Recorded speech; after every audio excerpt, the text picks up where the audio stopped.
with Ron Wotus coming up, Buster last night went into the Bay Area Sports Hall of Fame. Now, I'm not going to compare Patrick Bailey to Buster Posey. Buster Posey, I think, has put himself into a Hall of Fame consideration at the end of his career, if not a certainty. But we'll ask Wody. Buster, remember when Buster was drafted out of Florida State? In college baseball at Florida State, Buster Posey did not call his own game. It was called from the bench. So he's got to learn how to call it. And he had Benji Molina to mentor him when he came up late in '09 and then obviously in 10 in May and then took over in July.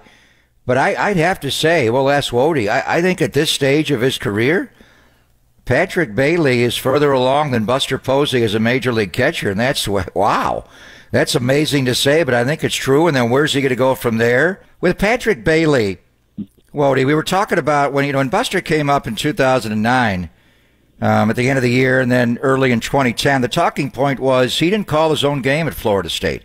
It was done by the bench. He had to kind of learn that at the major league level. Now, Buster Posey's a Bay Area Sports Hall of Famer. One day he will be in Cooperstown.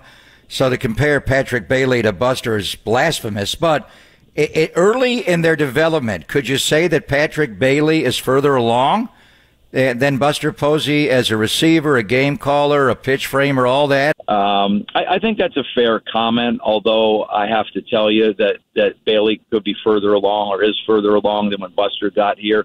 Just because he didn't call his own game, he played shortstop, Buster did. He played, other positions. I think that's fair, but I have to say, I rarely noticed Buster in his game calling doing things that we needed to correct. So the great players, they don't need coaching. They just need a little guidance here and there and give them some information, and they run with it. But I think that's a fair comment. Bailey's caught his whole life.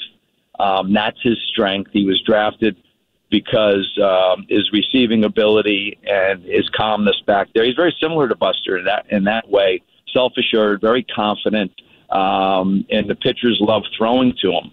And that's a big plus for a catcher.